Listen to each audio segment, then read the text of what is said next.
नमस्कार. जय गोमाता. छोटं पिल्लू दूध पिते आईचं आणि आई काय करते बघा, आई त्याला चाटते आहे आणि आता दूध पिवणं जर संपलं तर ती आई त्याच्यावर प्रेम करत राहील. पाश्चात्य विचारवंत विशेषतः मानसशास्त्रज्ञ सुद्धा असं म्हणतात किंवा म्हणायचे खरं तर असं म्हणूया आपण की आई मुलाला दूध पाजते इतपत ठीक आहे, मुलाला दुधाची गरज असते हे पण ठीक आहे, पण ह्याच्यापेक्षा आईकडून मुलाला काहीही गरज नसते. हे जसं आई त्याला प्रेम देते, जितकं प्रेम मिळेल तितकं तो बलवान होतो, तो किंवा ती जी असेल ती.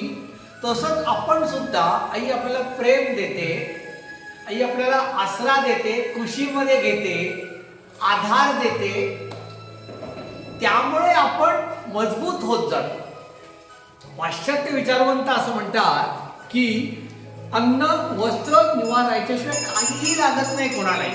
तीनच गोष्टी लागतात, ते आई बाबा पुरवतात. बाकी आई बाबांना आवड आहे म्हणून ते मुलावर प्रेम करतात, मुलाचं कौतुक करतात. ह्याच्यापेक्षा काही आवश्यकता नाही आहे त्या आवश्यक बाळाला.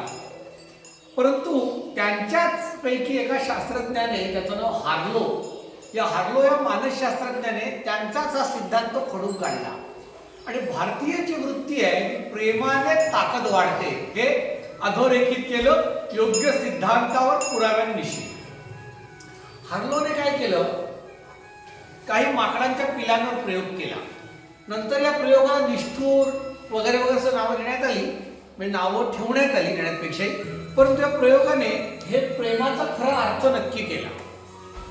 काय नक्की केलं तर त्यांनी पिलं घेतली माकडांची आणि त्या माकडांच्या पिलांना त्यांनी एका खोलीमध्ये ठेवलं आणि त्या खोलीमध्ये एक वायरचं एक माकडीण बनवली तारेची आणि त्याच्यामध्ये दुधाची बाटली, दूध यायलाशी तशी ही ठेवली, सोय ठेवली आणि एक दुसरी कापडाची छान माकडीण बनवली. कापडाची गुबगुबीत छान एकदम दिसायला अशी माकडीण बनवली आणि त्या छोट्या पिलांना खऱ्या आईपासून बाजूला केलं आणि वेगळं आणलं.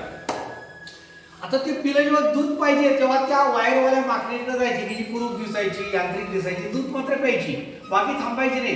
इतर वेळी या कापसाच्या गुबगुबीत कापडाने जी तयार केली होती त्या माकडीकडे जायची. हळूहळू काय झालं, यांनी सगळ्यांनी शिफ्ट केलं एका मोठ्या हॉलमध्ये. मग हॉलमध्ये ती पिलं होती, ती दूध प्यायला वायरच्या माकडाजवळ जायची, माकडीजवळ जायची. इतर वेळी ती हिच्याकडे जायची. मग ती जेव्हा दूर जायची, त्या हॉलमध्ये फिरायची, बाजूच्या खोल्यामध्ये डोकवायची, मध्येचे आवाज करायचे भीतीस. ते आवाज झाले की ती पिलं चटकन त्या माकडीकडे जायची जी कापडाची वगैरे चांगली होती, तिच्या कुशीत जायची. झोपताना पण ते तिच्या कुशीतच म्हणजे तिच्या चिकटून झोपायची. थोडं कापडाची का असे ना, जी माकडी सुसह्य वाटली तिच्याजवळ हे जायचे, तिच्याजवळ वाढायचे. नंतर त्यांनी कापसाची माकडी तिथून काढून टाकली, कापडाची माकडी, आणि फक्त वायरची माकडी तिथे ठेवली, दूधवाली.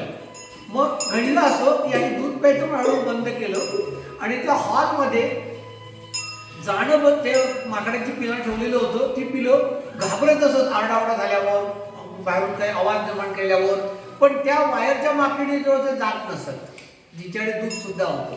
ती त्या हॉलमध्ये फिरत असत, ओरडत असत, रडत असत, तोंडात बोटं घालत असत.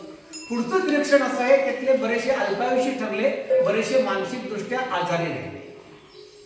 आणि हे सिद्ध करून दाखवलं की नुसतं दूध किंवा नुसती वस्तू नाही, नुसतं निवारा नाही, नुसतं वस्त्र नाही, नुसतं अन्न नाही, प्रेम, जिव्हाळा, माया कुशीमध्ये घेणं, ह्या सगळ्यांची बाळाला आवश्यकता असते. मनुष्य प्राण्याला सगळ्याच प्राण्यांना आवश्यकता असते आणि मनुष्य प्राण्याला तर विशेष आवश्यकता असते.